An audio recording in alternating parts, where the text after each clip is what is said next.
Blizzard are not going forward with the buff to Moira's healing output. And the question here is, should Moira actually get a full rework? Ladies and gentlemen, hello and welcome to the channel. So, just to do a very fast recap at the start of this video, because we've got some awesome comments here from the dev team on the reasons why they made changes to Genji and to Moira. But the experimental card is now gone, so you can't test these changes anymore. However, just to go on a very, very quick recap, Genji, his shuriken, his primary fire, damage increased from 28 to 30, and his secondary fire, the spread reduced from 12 to 9, and deflect is now increased from 1.5 to 2 seconds in duration, and crucially, and this is the massive deflect change, it can now be cancelled manually. So that's awesome. Oh, of course, we had the Echo nerf as well. The range reduction from 20 meters to 16 meters for the focusing beam, which is totally fine and great. And then we've got Hanzo's Storm Arrow buff, damage increase from 60 to 70.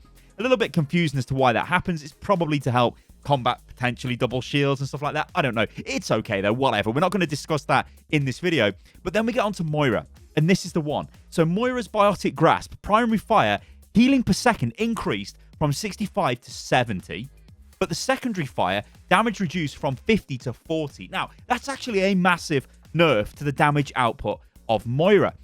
Blizzard, however, are not going to implement these changes to Moira, but we believe they're going to go through with all of the other changes. So, let's get stuck into this juicy blue post we've got on the official forums, which explains what's going on. And then, I want a discussion with you guys about Moira potentially needing, I was going to say getting, but I think needing some form of rework because she is in a very interesting position right now. Okay, let's get stuck into this.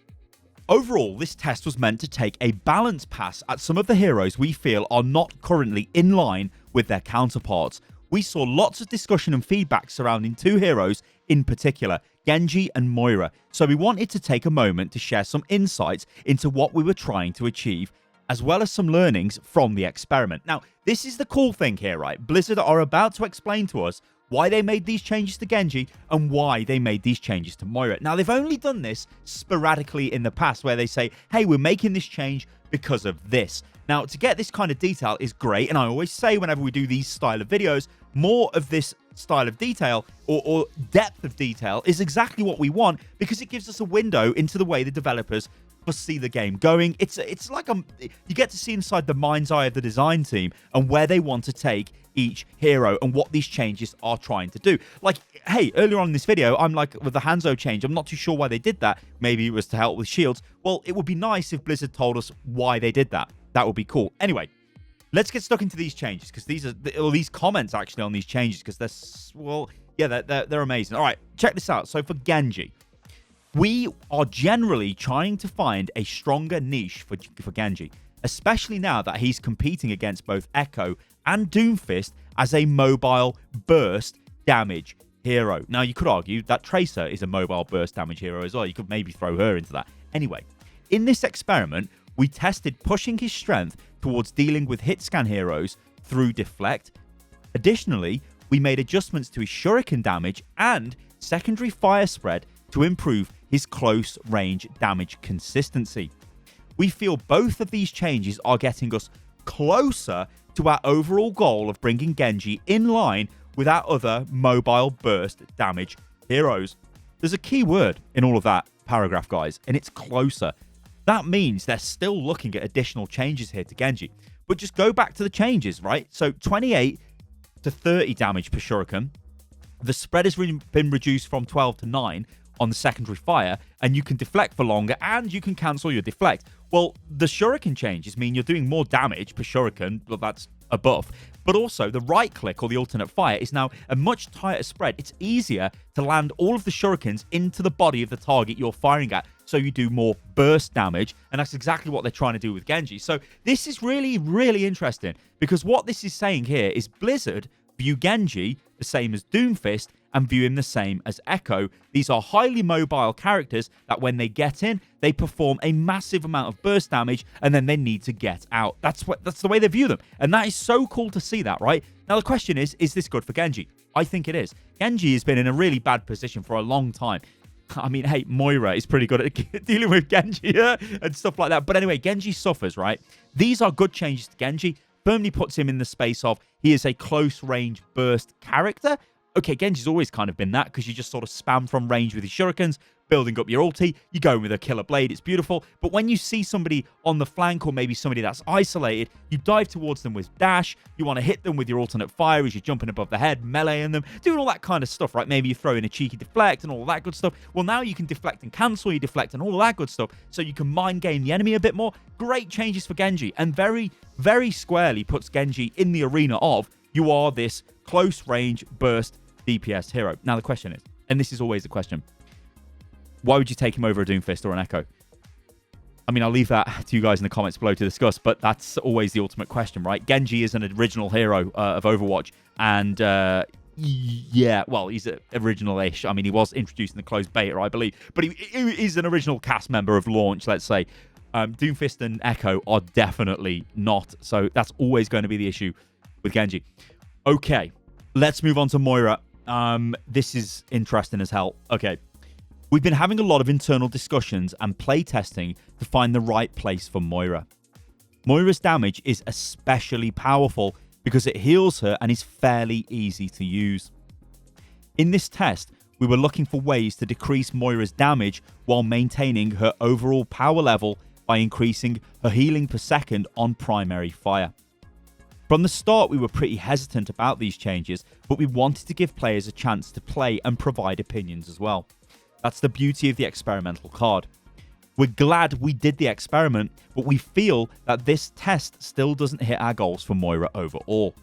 We'll be reverting these changes for now, but we'll continue iterating on changes for Moira, so you may see more experiments on her in the near future. Now, this is funky as hell, because Blizzard is saying here, we wanted to change Moira, and they don't tell us explicitly what they're looking to do with Moira, apart from they are saying that we want to increase her healing and reduce her damage output because we feel her damage is a little bit easy to use, but also we probably don't like the fact that Moira can heal herself off her damage. So the question is here, what do you do with Moira? And why is Moira seen as this big issue that needs to be solved? Now, Moira is an incredibly powerful character. You, on the one hand, have got good DPS. When some sort of, I don't know, like a Genji or a Tracer tries to take you on, you can tickle them. You don't have to exactly aim at the target. You have to aim in the general area. It's an auto lock on beam, provided you get close enough to them with your crosshair. You're sucking them. You're getting heal juice back. You're healing yourself. It makes it very difficult for them to take you on in 1v1. You're kind of pretty powerful. Now, at lower levels, and when I say lower levels, guys, I mean levels below basically Platinum, Moira is extremely good. Moira is very good at Platinum and very good at Master and very good at GM. And this is, again, the issue with Moira, I think. You get a lot of bang for your buck with the character. You've got a ton of healing output. You've got a get out of jail card with your shift ability. Obviously, I play on PC, guys. I don't actually know what that would be on the console. I don't know. You guys tell me in the comments below. But you can fade away. And you can do this instantly, and you can just get the hell out of there. So if you see something is going bad, you can get the hell out, right? You've got this get out of jail card, and it's super powerful. You've got the best AoE healing in the game. Now, when you look at Moira as a character, her abilities are great, right? You've got this duality between doing damage and doing healing. It's a great concept for a character. The issue is you're getting a ton of value when you play this hero compared to other heroes like your Annas, your Batiste and stuff like that. Now, of course, Anna is better at long-range healing, Moira isn't. A lot of Overwatch fights, though, generally break out in a certain area. There are only some maps where Moira would be a terrible pick. Things like Junkertown.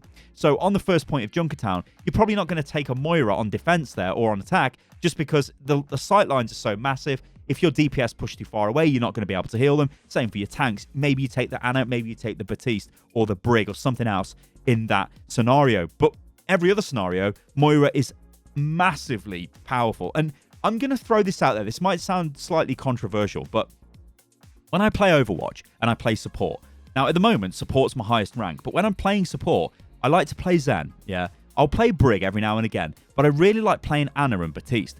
But you know what I do? And I'm sort of ashamed to admit this, right? And I don't mean this like as a slight on your ability if you do play Moira, but I play Moira when I'm boomed.